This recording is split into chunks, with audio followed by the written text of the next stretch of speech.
자, 이번 시간에는 저와 함께 고학용 계산기 좀 응용하기인데 이 부분이 조금 어렵습니다. 그래서 572S 플러스 제품에만 가능하고 플러스 2나 이 제품에서만 가능한데 컬크하고 솔브라는 이 부분에 대해서 살펴보실 겁니다. 컬크라는 것은 해당하는 이 공식이 있을 때 값을 넣고 해당하는 값을 넣고 산출하게끔 나오는 것을 우리는 컬크라고 합니다. 그러니까 x가 뭐냐 y가 뭐냐를 넣고 값을 산출하는 것, 이것을 우리는 컬크라고 하는데 이거는 두 개의 변수밖에 못 넣습니다. 두 개의 변수, 그러니까 x와 y라는 값밖에 못 넣어요. 다시 말하고요, x와 y 이 두 가지 것밖에 집어넣을 수가 없습니다. 자, 우선은 컬크라는 부분 한번 구해 볼 건데요. 우선 초기화를 하고 진행하도록 하겠습니다.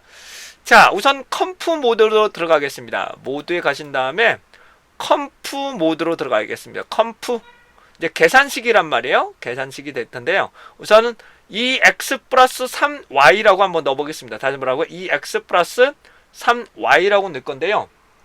우선 x와 y가 여기에 있습니다. x와 y가 해당하는 값이 여기에 표현이 되죠. x와 y가 이렇게 표현이 되는데 여기에 빨간색으로 표명이 되고 있습니다. 빨간색으로 표명이 되고 있습니다. 자, 진행해 볼게요. 이렇게 간단하면 다행이고요. 간단하지 않을 경우가 나오거든요. 그래서 x값과 y값이 주어졌을 때 산출을 하는데 얘 공식이 상당히 어렵게 나오는 경우도 있습니다. 근데 우선은 이렇게 나온다고 가정하고 분석을 해보죠. 자, 천천히 진행하겠습니다. 2 먼저 넣고요. x값을 넣어야 되겠죠. x값. 그러면 빨간색 x를 넣어야 되기 때문에 알파 x, 다시 알파 x를 넣고요. 플러스 그다음 3 알파 y를 넣게 됩니다. 그러면 이 x 플러스 3y가 되죠. 그렇다면 x와 y의 값을 넣어서 산출하는 거죠. 뭐라? x와 y의 값을 넣어서 산출을 하게 됩니다. 그러면 이제 칼크를 한번 넣어볼게요. 칼크를 딱 넣으면 x가 몇이냐? x가 10입니다. x가 10입니다. 그 y는 몇이냐? y는 5입니다. 하게 되면 값이 얘가 x가 10이고 y가 5일 때 값을 산출하게 되겠죠. 계속 갑니다. 여기서 칼크 다시 합니다. 칼크 넣으면 x가 5이고 y가 80이라면 이런 식으로 계속 값을 집어넣는, 이 식이 고정되어 있고 해당되는 값이 여러 개라면 얘를 집어넣고 산출하실 수가 있겠죠. 이렇게 간단한 식이면 괜찮은데 매우 복잡한 식일 경우가 많이 있습니다. 매우 복잡한 식일 경우에는 실제로 여러 개를 계속 넣어야 되는 경우라면 먼저 x, y를 놓고 다시 한번 컬크를 놓고 이제 집어넣는 거죠. 해당한 부분에 x가 몇이고 y가 몇이면 산출하라 라고 나타날 수가 있겠죠.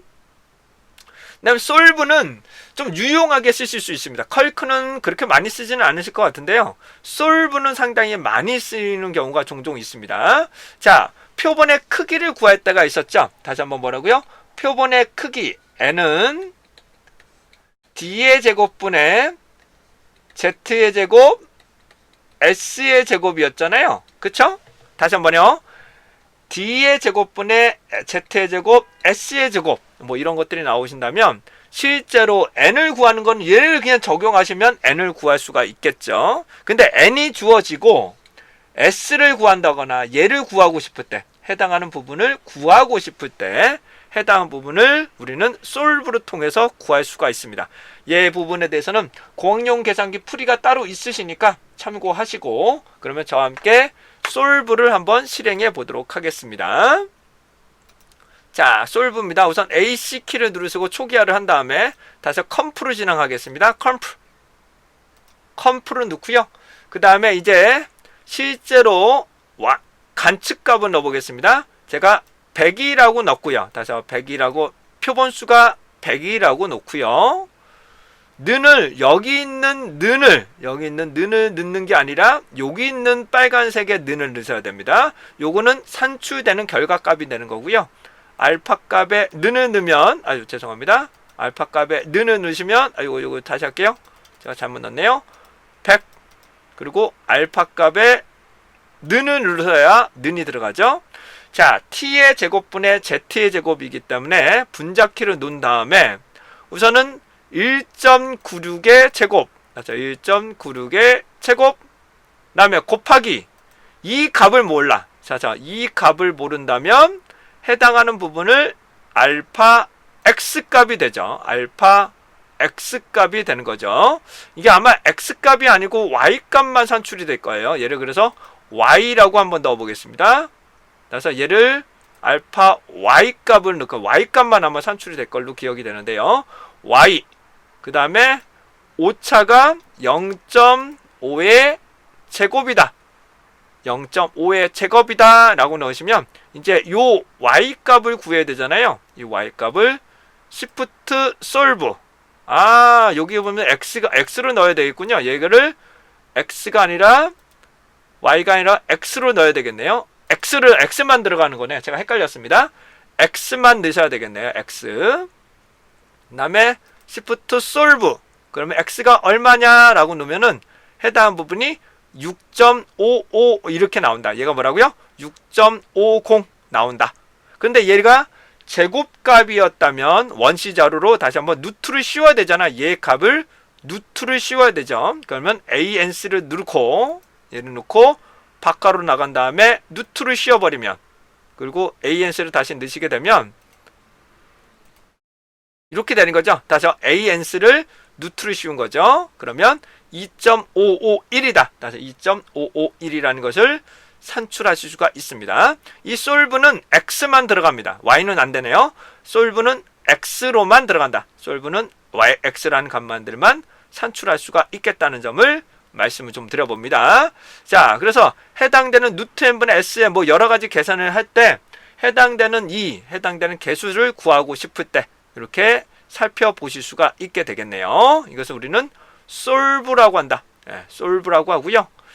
그 다음에 여기서 이제 스택이라는 함수가 있는데요. 여기서 스택, 요 3번이면 컴프는 계산하는 거고요. 3번을 보시게 되면 1번, 2번, 3번 뭐 여러 가지가 있는데 사회조사 분석사는 1번하고 2번만 아시면 됩니다. 다시 말하고요. 1번과 2번만 보시면 되는데 이 1번을 누르시면 이 하나의 관측값만 들어갑니다. 얘는 뭐라고요? 하나의 관측값만 들어가는 거고요. 그 다음에 해당되는 셋업에 스탯으로 들어가시면 얘 두 개 넣으면 XY가 들어갑니다. 다시 말하고요. XY가 들어갑니다. XY를 통해서 평균이나 여러 가지 값들을 산출하실 수가 있습니다. 그래서 2차원이냐 1차원이냐, 다시 한번요. 평균을 구하거나 분산을 구하고 싶은 한 자리라면 1을 놓고 여기에만 입력을 하시면 2, 5, 3 한번 보여드리기만 할게요. 그 다음에 Shift Statistic, 그 다음에 데이터에서 타입